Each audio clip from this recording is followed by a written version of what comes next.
बहुत पुरानी बात है। एक जंगल में एक गुरुकुल था जिसमें बहुत सारे बच्चे पढ़ने जाते थे। एक बात की बात है, गुरुजी सभी विद्यार्थियों को पढ़ा रहे थे, मगर एक विद्यार्थी ऐसा था जिसे बार बार समझने पर भी समझ में नहीं आ रहा था।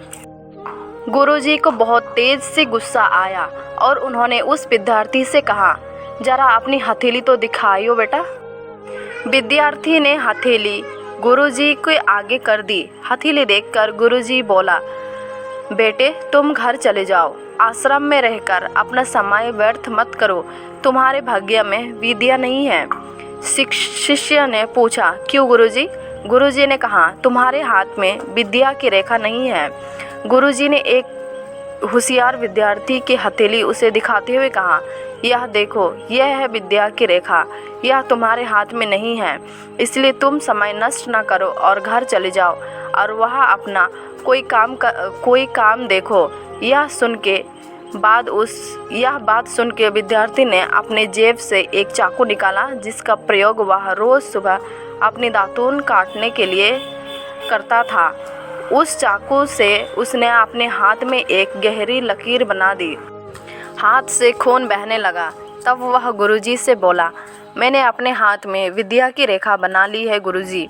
यह देखकर गुरुजी द्रवित हो गए और उन्होंने उस विद्यार्थी को गले से लगा लिया।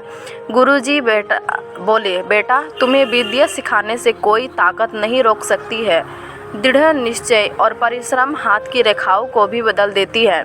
दोस्तों, वह विद्यार्थी आगे चलकर महर्षि पनिनी के नाम से प्रसिद्ध हुई, जिसने विश्व प्रसिद्ध व्याकरण अष्टाध्यायी की रचना की है।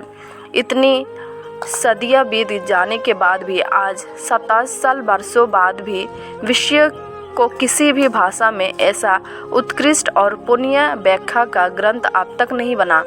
तो दोस्तों, इस कहानी की शिक्षा ये है कि लोग चाहे जो भी बोले, हम हर एक को गलत साबित करते हुए अपनी लगन और कठिन परिश्रम के दम पर जो चाहे वो सब कुछ हासिल कर सकते हैं।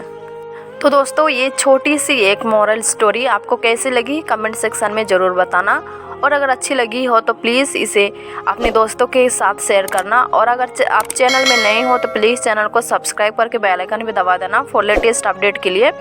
तो चलिए दोस्तों, मिलते हैं फिर अगले वीडियो में। तब तक के लिए bye bye and thank you for watching the video. Bye.